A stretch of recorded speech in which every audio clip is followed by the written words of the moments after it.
சுபமுகூர்த்த பட்டுச் சேலைகளின் மாளிகை திலகராஜ் டெக்ஸ்டைல்ஸ் சிவகாசி. விருதுநகர் மாவட்டத்திலேயே மிக பிரம்மாண்டமான ஜவுளி சாம்ராஜ்யம் நாம சிவகாசி திலகராஜ் டெக்ஸ்டைல்ஸ் தான்.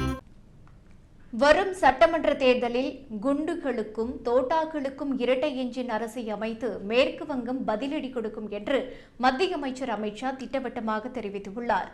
பீர்பூம் மாவட்டத்தில் உள்ள மயூரேஸ்வரில் நடைபெற்ற தேர்தல் பொதுக்கூட்டத்தில் கலந்து கொண்டு பேசிய அமித் ஷா, மேற்கு வங்கத்தில் பெரும்பான்மையாக உள்ள இந்துக்கள் அச்சத்துடன் வாழ்ந்து வருகின்றனர்.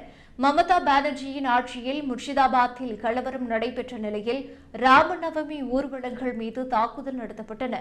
அதேபோன்ற மாநிலத்தின் சில இடங்களில் சரஸ்வதி பூஜை நடத்தப்பட அனுமதி வழங்கப்படவில்லை.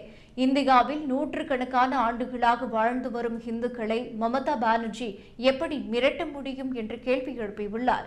கடந்த 15 ஆண்டு கால மமதா பானர்ஜியின் அரசு மேற்கு வங்கத்தை வெடிகுண்டுகள் மற்றும் தோட்டாக்களை பதுக்கி வைப்பதற்கான கிடங்காக மாற்றிவிட்டது. வரும் சட்டமன்ற தேர்தலில் குண்டுகளுக்கும் தோட்டாக்களுக்கும் இரட்டை எஞ்சின் அரசை அமைத்து மேற்கு வங்கம் பதிலடி கொடுக்க உள்ளது. தேர்தல் நாளன்று திரிணாமுல் காங்கிரஸை சேர்ந்த ரவுடிகள் வீட்டிலேயே இருக்க வேண்டும், இல்லையென்றால் அனைத்து ரவுடிகளும் 4க்கு பிறகு சிறைக்கு செல்ல வேண்டியிருக்கும் என்று எச்சரித்தார்.